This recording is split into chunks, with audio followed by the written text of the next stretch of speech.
Massivlər. Biz C++ dilində massivlərdən danışırıq. Massivlərin istifadə yerləri, təyin olunması, siyahıda elementlərə müraciət eləmək.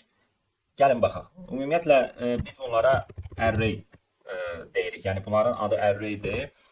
Amma istifadə eləyərkən daha çox massiv sözünü istifadə eləyə bilərik.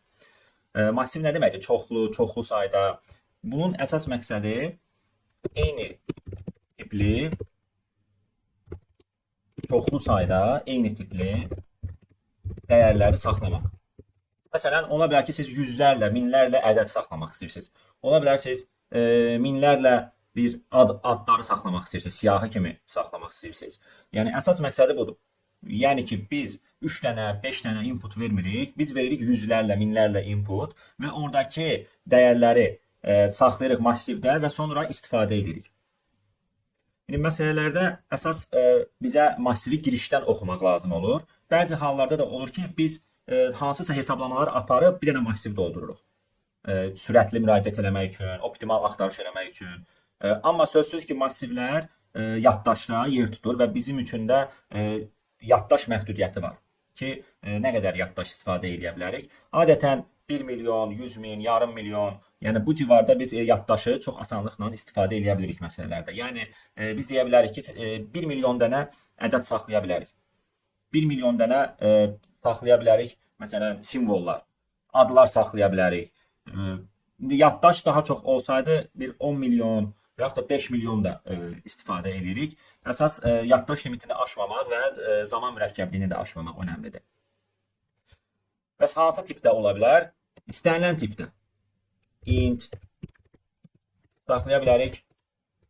Long tipində minlərlə ədəd. Saxlaya bilərik double tipində. Saxlaya bilərik char. Saxlaya bilərik string. Hələ keçməmişik, amma bir neçə dərs sonra stringi də keçəcəyik biz. Deməli, int-dir, long-dir, double-dir bizim ən çox istifadə etdiyimiz, yəni bura qədər data tiplərdir. İndi gəlin, baxaq görək necə təyin olunacaq. Massiv necə girişə veriləcək, necə çıxışa veriləcək, orada ümumiyyətlə dəyərlər necə saxlanılacaq. Yəni bunun əsas istifadə tərəfləridir. Kodbloksu açırıq.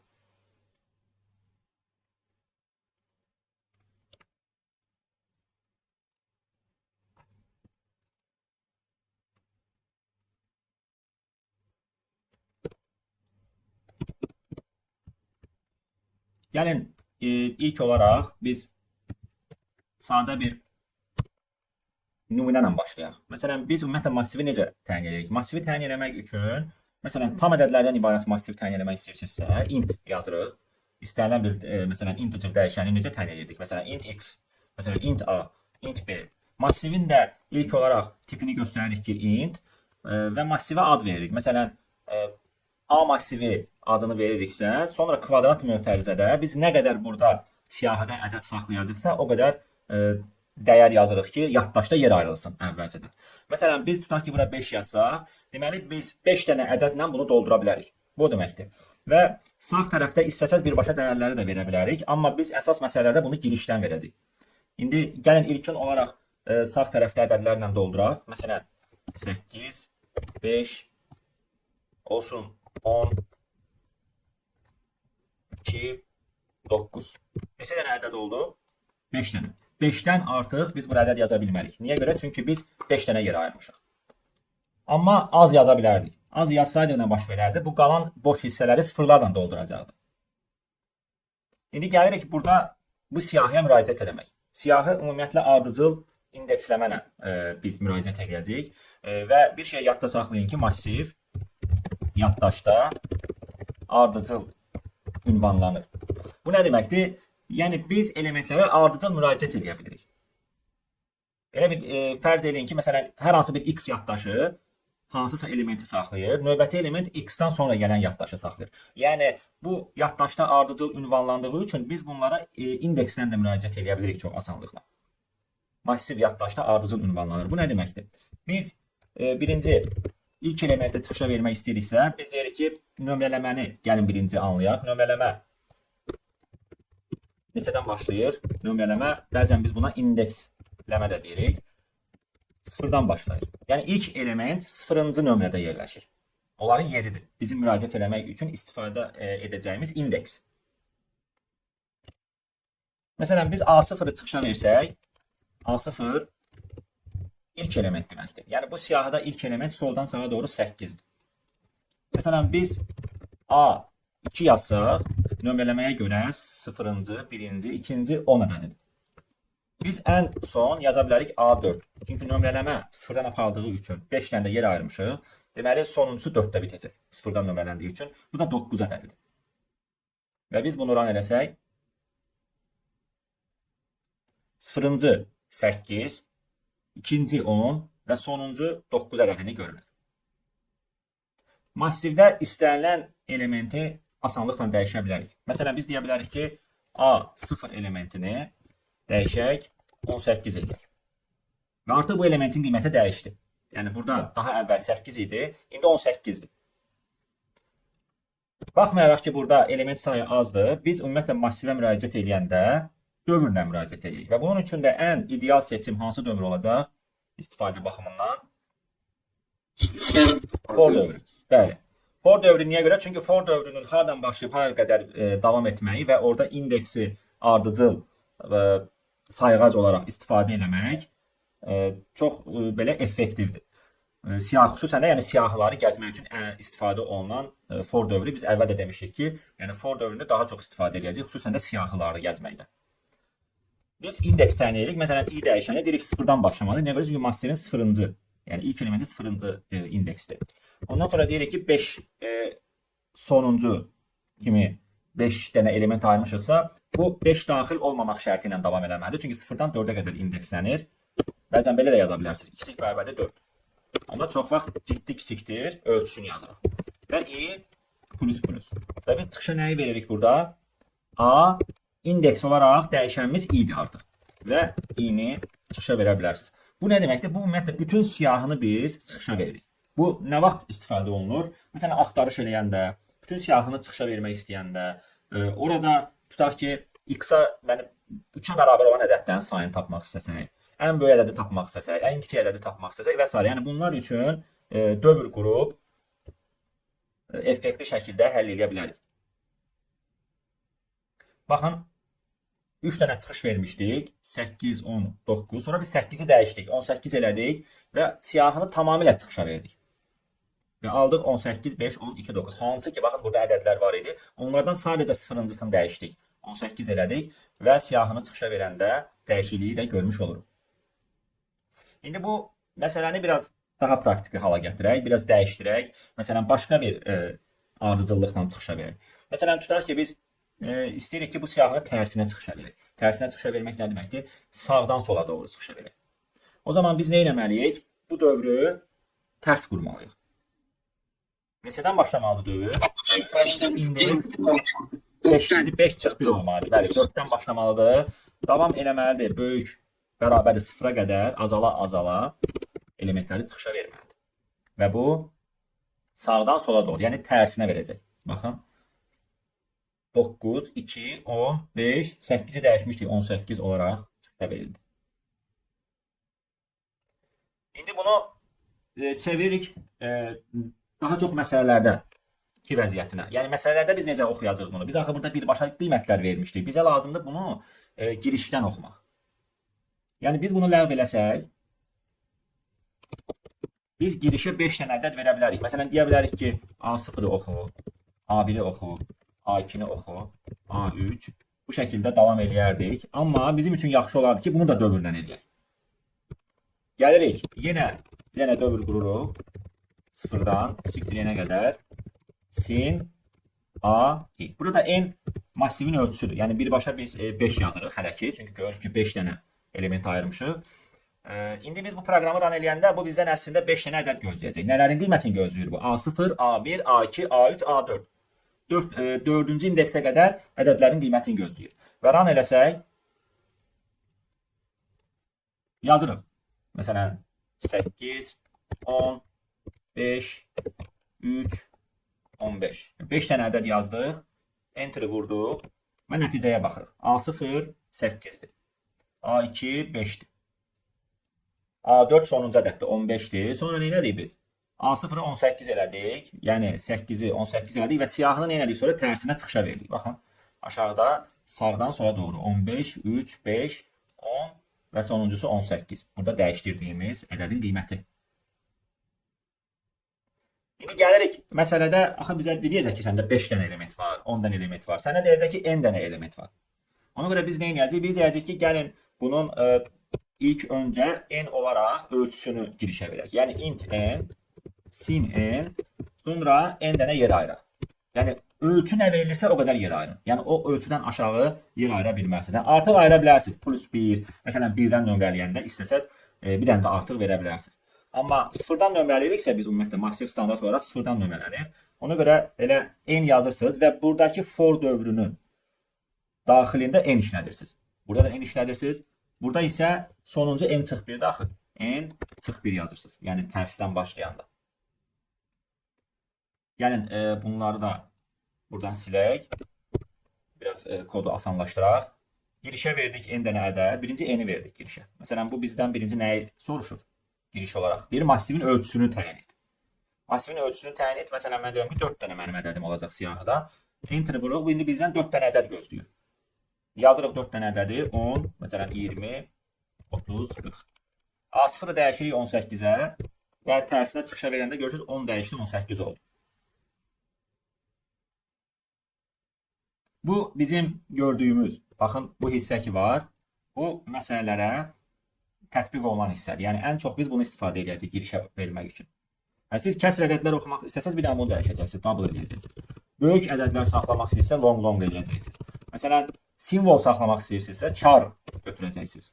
Char tipində. Bunları əsasən növbəti mövzularda danışacağıq. Stringdir, chardır. Yəni burada siz tipi dəyişə biləcəksiniz. Yəni o istənilən bir məsələdə baxırsınız, hansı tipdə lazımdırsa massivi təyin eləmək, o şəkildə də təyin edirik. Düzdür, ən çox int long lazım olur bizə, amma məsələdə kəsr də verilir, simvol da verilir bəzi hallarda. İndi bu hissəni də silirik. Məsələn, tutaq ki, bizdən soruşa bilər ki, massivdəki 5-dən böyük ədədləri say. Məsələn, deyə bilər ki, cüt ədədləri say, tək ədədləri say, massivi tərsinə çıxışa ver. Yəni bunlar müxtəlif şəkildə soruşula bilər və daha da çətin versiyaları çıxa bilər qarşımıza. Maksimumu tap deyə bilər, minimumu tap deyə bilər və s. İndi gəlirik bunlara aid bir neçə dənə tapşırığa baxmağa. İndi burada tapşırıqlar kifayət qədərdir. Yəni 10, 10, 25 dənə tapşırıq var. Məsələn, gəlin biz elə birinci A tapşırığına baxaq. A tapşırığında deyir ki, massivin bu şəkildə oxumuşuq, amma çıxışa verəndə alt-alta deyir verir. Yəni sətir-sətir massivi çıxışa vermək lazımdır. Biz bu hissəni eləmişik. Bu hissəni yazmışıq, baxın durur. Bax, eynisi qalır. Çıxışa verəndə gəlirsiniz kiçikdir n-ə qədər A-i-ni çıxışa verəndə nə edirik? Yeni sətrə keçməsi üçün endline yazırıq. Və bu məsələ həll olmuş olur. Götürürsünüz, buradan kopyalayırsınız, test edirsiniz, girişə verdin, alt-alta verməliydin çıxışa, düz işləyir. Bu qədər. İndi bəzən olur ki, biz massivi saxlamadan da məsələni həll edirik. Məsələn, biz burada bu qədər ədədi saxlamaq üçün massiv təyin eləmişik, amma əslində bunları girişə verdikcə çıxışa da verə bilərdik. Yəni heç massiv istifadə etməyə bilərdik. Amma bizim bu mövzudakı məqsədimiz massivləri öyrənib və tətbiq etməkdir. Ona görə siz bu məsələlərin hamısını massivlə işləyərsiniz. Gəlin baxaq bu massiv istifadə etmədən vəziyyəti. Məsələn, siz deyərsiniz ki, x verək, bir x oxuyaq. Biz bu x-i oxumuşuq, artıq ikinci x-i oxuyanda bu x itəcək axı. Ona görə gəlirsiniz, elə burada x-i çıxışa verirsiniz birbaşa. Yəni oxuyub çıxışa verirsiniz, oxuyub çıxışa verirsiniz. Yəni bu şəkildə də istəsəz həll eləyə bilərsiniz. Daha sadə məsələləri bu formada həll eləmək olur. Məsələn, sizə deyə bilər ki, massivin elementlərinin cəmini tap. Elə girişə verdikcə toplaya-toplaya gedə bilərsən. Ehtiyac yoxdur da, yəni onun üçün əlavə bir dənə yaddaş götürməyə. Və ya da deyə bilər ki, massivdə müsbət ədədləri say, cüt ədədləri say. Oxuduqca saya bilərsən. İndi məsələn bu versiyada yazsaydıq biz, yenə eyni nəticəni əldə edirik və doğrudur. Amma məsələn desəydik ki, bizə cüt ədədləri sayın, biz bir dənə say götürəcəkdik. Deyəcəkdik ki, oxumuşuqsa tez bunu yoxlayaq ki, görək əgər bu cütdürsə sayaq. Düzdürmü? Bu şəkildə. Və ya da ancaq cüt ədədləri çıxışa vermək istəsəydin, cütdürsə x-i çıxışa ver deyəcək. Məsələn, cüt ədədlər hansılardır burada? 0-dan 2. Bu ancaq cütləri çıxışa verdik. Çünki biz burada şərt verdik ki, bu cütdürsə çıxışa verir. Və bunu bu şəkildə də dediyim kimi bəzi sadə məsələlərə tətbiq edə bilərsiniz. Heç bir problem yoxdur. Amma biz çalışaq ki, burada ancaq massiv istifadə edək. Array. İndi bunu qaytaraq əvvəlki vəziyyətinə, massiv vəziyyətinə. Belə yazmışdıq. Bunu silib burada da siyah AI yaza bilərdim. Çünki biz artıq elementi oxumuşuqsa onu istifadə edə bilərik. Yəni onun artıq qiyməti var. Elə anında çıxışa verə bilərdiniz. Bunu da təyin edək. AN. Yenə də eyni nəticəni əldə edirik. Başqa tapşırıqlara baxaq, daha maraqlı. Tərs çevirmək, massivi tərsinə çevirmək, onu dövrü tərs quracaqsınız. Oxuyub massivi ən axırda tərsinə çevirmək üçün n-1-dən 0-a qədər verəcəksiniz. Məsələn, oxuduz massivi çıxışa vermək üçün dövrü tərsinə çıxışa vermək üçün i n-1-dən başlayacaq. Böyük bərabərdir 0-a qədər i minus minus və a-ni çıxışa verirsiniz. Aralarındakı boşluqlara diqqət edin. Baxın, burada məsələlərdə bizə necə tələb edirsə, məsələn, siyahını boşluqlarla çıxışa verir. Alt-alta oxuyacaq, yanaşı oxuyacaq, o elə də önəmli deyil. Çünki C++ yanaşı da oxuyur, alt-alta da oxuyur. Elə sin yazanda. Amma output-a verəndə bunları alt-alta vermək önəmlidir. Çünki verməsəz bu qəbul eləməyəcək. Bu siyahını yanaşı istəyib baxın bizdən. İcra eləyib, nümunəni yoxlayaq. Yəni, bu şəkildə də çıxış istəyir bizdən, boşluqla. Sağdan sola doğru. Sonra massivlərdə nə var? Massivlərdə var, məsələn, ən böyük ədədin tapılması, elementlərin dəyişilməsi, məsələn, 3-ə bölünənləri tapmaq, indeksi 3-ə bölünənləri tapmaq, qonşuları tapmaq. Məsələn, hash sualına baxaq. Hash sualı bizdən nə istəyir? Deyir ki, massivin ən böyük elementini tap. Ən böyük elementi tapmaq üçün biz ilk elementi maksimum kimi götürüb saxlayırıq, sonra yerdə qalan elementlərlə müqayisə edib ən sonda maksimumu çıxışa vermiş oluruq. Məsələn, elə bu məsələnin üzərində işləyə bilərik. Deyirik ki, bir dənə max dəyişəni təyin edək. Bu olsa 0-cı. Niyə belə 0-cı? Çünki massivin ilk elementi 0-dır. 0-cı nömrədir. Bunu yadda saxlayırıq. Sonra yerdə qalan ədədlərlə müqayisə edirik ki, əgər elə bir ədəd varsa ki, maxdan böyükdür, onda maxı dəyişirik həmin ədədə. Yəni, burada biz əslində birdən də başlada bilərdik bunu. Niyə görə? Çünki biz onun 0-cını maksimum kimi götürmüşüksə, bunu 0-dan başlatsaq özünlə müqayisə edirsən. Yəni, ilk dəfə A0-ı A0-la müqayisə edirik. Bu da heç bir, belə deyək də, dəyişiklik eləməyəcək maksimumun qiymətində. Ona görə bunu birdən də başlada bilərsiniz. Və ən sonda max dəyişənini çıxışa deyirik. Ən böyük ədədi tapdım. Siyahıda ən böyük ədəd 9-dur.